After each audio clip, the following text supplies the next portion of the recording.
America may be approaching a decision point with Iran. U.S. warships are assembling. A third round of talks is scheduled, and pressure is mounting. President Trump faces one of the most consequential choices of his presidency: strike now, negotiate longer, or risk a nuclear Iran armed to the teeth with ballistic missiles. The Arab Gulf states are watching all of this very closely, and reports of tension between Saudi Arabia and the UAE could complicate an already fragile regional alignment against the Iranian regime. So what is the strategy? What does the U.S. gain by waiting to strike Iran? Will Israel join in an attack? And how could Iran retaliate across the region from Lebanon to the Red Sea and beyond? Tonight, we separate speculation from strategy with former foreign policy advisor to President Trump and foreign policy analyst at Newsmax TV, our good friend, Dr. Waleed Phares. He's also author of a great book called Iran, an Imperialist Republic and U.S. Policy. Dr. Waleed Phares, always great to see you. You and I were talking off camera. Could we be approaching the moment of reckoning? It's about 6 weeks, I guess, now, since President Trump tweeted out to the Iranian people that help is on the way, but it takes a while to get assets in place. We have a second U.S. aircraft carrier now in the region. Do you get a sense here that we're approaching endgame with the Ayatollahs? Thank you, Eric. Yes, we are approaching this endgame because, number one, all this gathering, build-up of task forces, we haven't seen this since the Iraq War. So that all indicates that if there is an action, that action is going to be serious, and that action is going to be targeting the basic force of the Islamic regime in Iran. It is not just a symbolic action, on the one hand. On the other hand, we've heard the president talking about we will give them all the opportunities, but it has to come at one point. He is sending his delegates, his envoys. There are negotiations. I surmise that as a real estate strategist from the beginning, he has a good art of the deal, art of negotiations, which means he would know if there is a chance, but he would also know if the other side is maneuvering, lying, or camouflaging. So at that level, I know that the president knows if it is time or not. The issue is, and I remind you and your audience, that the preparation may take longer time or has been taken a long time. I remind everybody in the summer of 1990, Saddam invaded Kuwait, maybe in 1 week. The preparation to remove Saddam forces from Kuwait took five months, because you're going to make sure when you enter the fray of such a fight, you want to know what comes D-Day +1. Yeah. You want to know who is going to be part of this attack, and you want to know who are your friends and who are going to be neutral. All of this is in the making right now, Eric. Yeah, Waleed, great points. Look, it's not a mere petty kind of foe. It's still a serious player, is the Iranian regime, still with a large ballistic missile stockpile. They've been entrenched for nearly half a century, so it's a major operation that's needed. What do you expect as we look ahead? Would the Ayatollah, would Khamenei himself be a target? The Islamic Revolutionary Guards? What would be the ideal targets for the United States to hopefully, God willing, also precipitate regime change and to have the Iranian people rise up and take control of their own destiny? That's a great question, Eric. There are some different views in Washington based on the past, based on what happened in Venezuela, based on what happened decades and decades ago. The conclusion now is just eliminating the head of the Islamic regime called Islamic Republic is not enough. That's not Venezuela. So what you need to focus on, from what I understand, is the weakening and dismantling and the shock and awe against the two forces that control the Islamic regime in Iran. Two forces. One is the IRGC, called Sepah Pasdaran. That is the actual army. It's like the Red Army during the Soviet Union. And then the second one, which I call the lower SS, assuming that the IRGC is the upper SS that controls the Third Reich. And we have the lower ones, who are the Basij, who controls the streets. These are the people who are oppressing, killing, assassinating, IRGC, kidnapping, and intervening in other countries as well, within also the Quds force. So once those two forces, and according to what we know, about 70 to 80 positions, they have those headquarters across the country and, of course, in Tehran. Once those are targeted, in addition to the Ministry of Intelligence, which won't take a long time to address, then what you're going to see based on the events from January, a sea of Iranians advancing. I mean, the Iranian people, and that's a big difference with the past, have lost somewhere around 50,000. Some say less, some say all the way up to 100,000. That's your army. That's your infantry. They don't have a lot of weapons. They will get them when those militias are disbanded from the air. Then you're going to have a force on the ground. The question mark, I think, in the discussions, preparations, you have the Pentagon, CIA, all the other agencies, is who will take over and how should there be chaos or not. That is what has been built at this point in time. Yeah, Waleed, great breakdown, which brings me to my next question. How does the Iranian regime respond to a potential assault? Israel, who knows, may come alongside the U.S. in this. Does Iran respond by attacking U.S. bases in the region? Does it respond by attacking Israel, perhaps even the Gulf states? Does the regime, if it fears it's about to topple, go out, in its view, in a blaze of glory?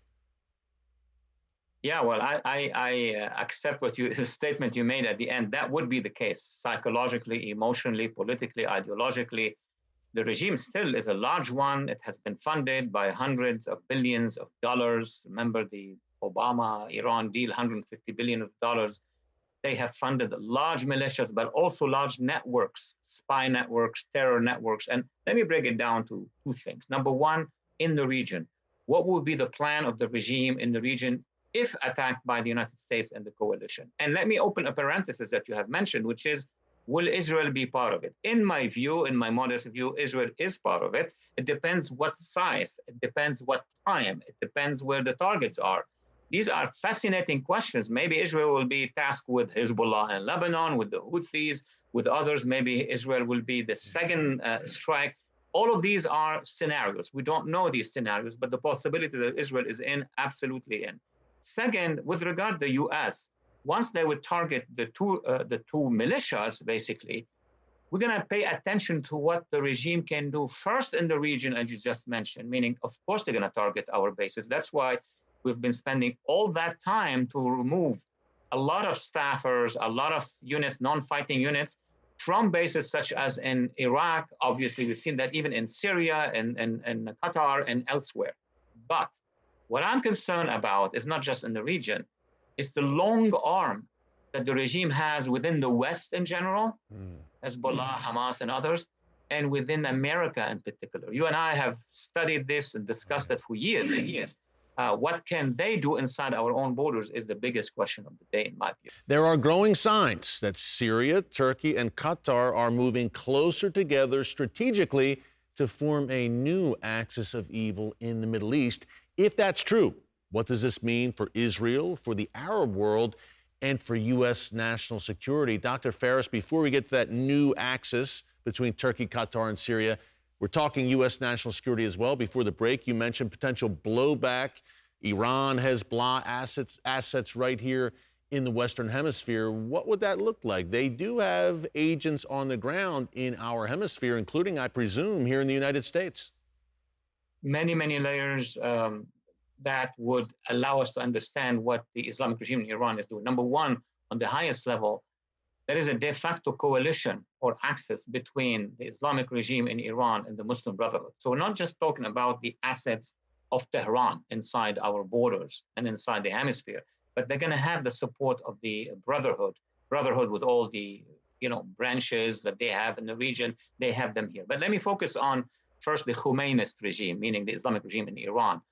They have multiple influences and penetration of the country. First, those who were legal and came through a variety of ways, grants, cooperation, so on, have gotten influence inside many of the agencies. Let's be very clear on that one, and of the departments in the United States, especially under the 8 years of President Obama and the 4 years of President Biden.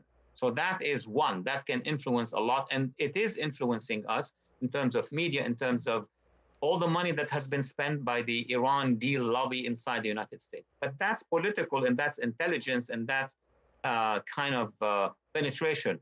Yeah.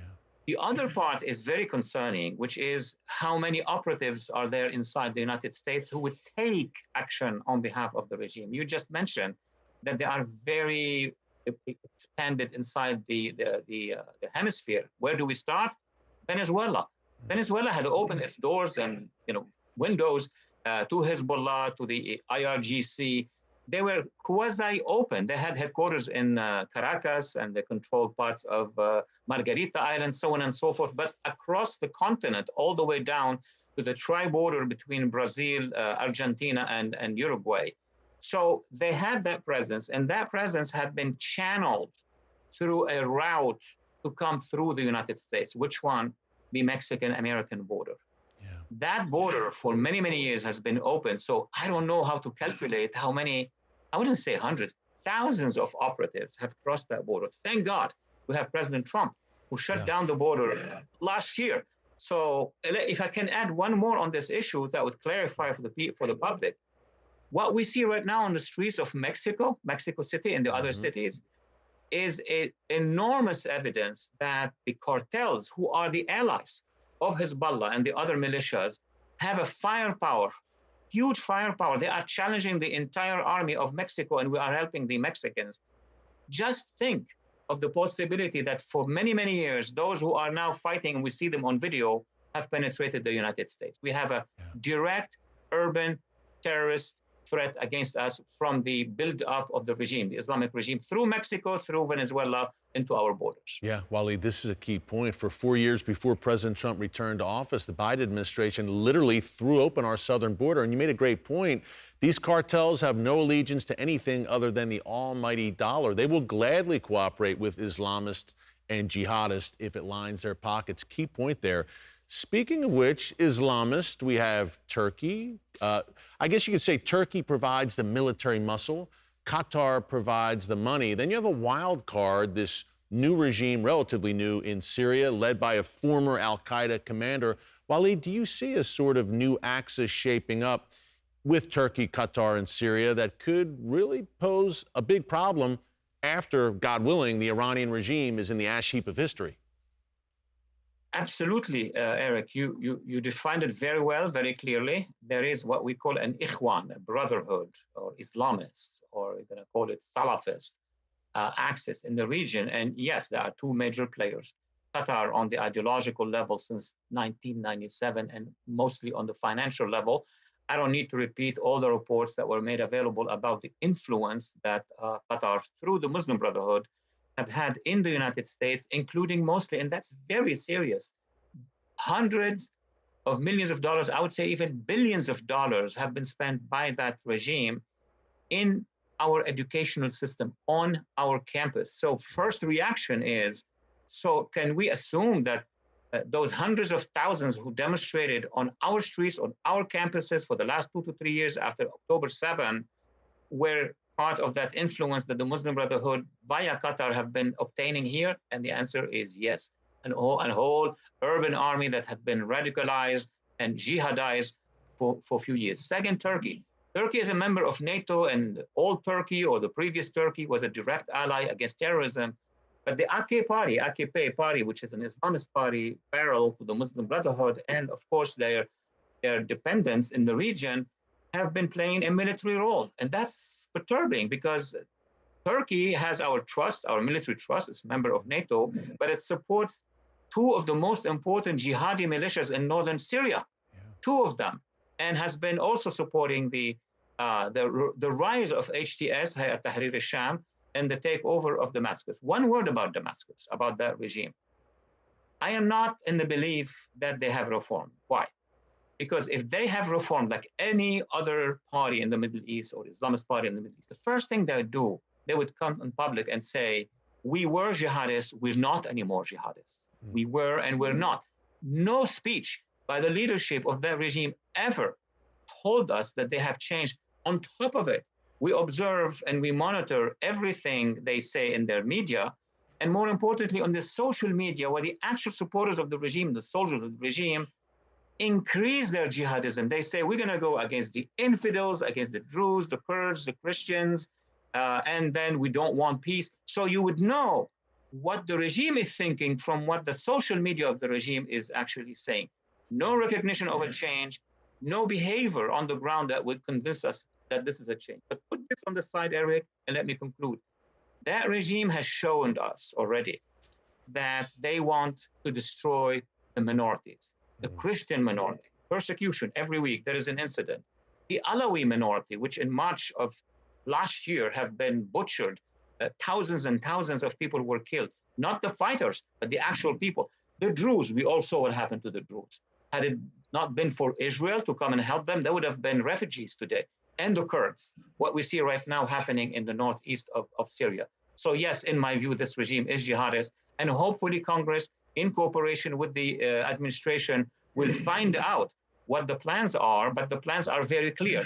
They want to eliminate the minorities in Syria, maybe enter Lebanon, and confront Israel.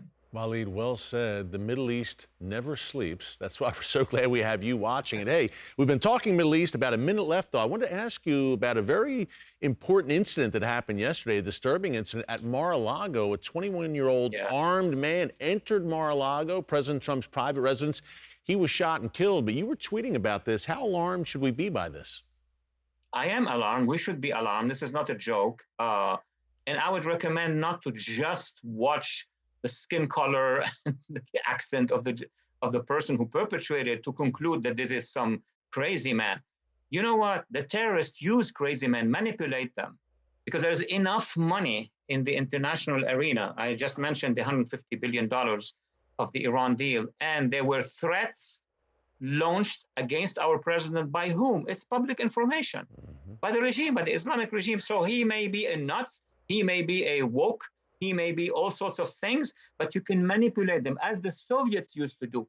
During the Cold War, the Soviets did not send like Soviet Russians, persons, and then to take action. They would manipulate individuals who are plain Americans and born American, so on and so forth. So we need to have a better intelligence. I'm sure the agencies are working on it to determine if there is a link that goes up and then to the right or to the left of a foreign perpetrator. And I have a sentiment that the threats thrown by the regime are showing up in the United States. Yeah, Waleed, great breakdown as always, my friend. Folks, be sure to follow Dr. Waleed Phares on X, across social media. Go to Amazon.com right now, pick up his great books, several bestsellers. Waleed, always great to have your insights, my friend. God bless. We will see you again soon. Hey, everyone. Thanks for checking out the Watchman Newscast. Make sure you hit the subscribe button so you never miss an upload, and tap the bell icon so you're notified every time a new video is posted. And don't forget to share your thoughts, insights, and comments below. Thanks for watching. We'll see you back here tomorrow.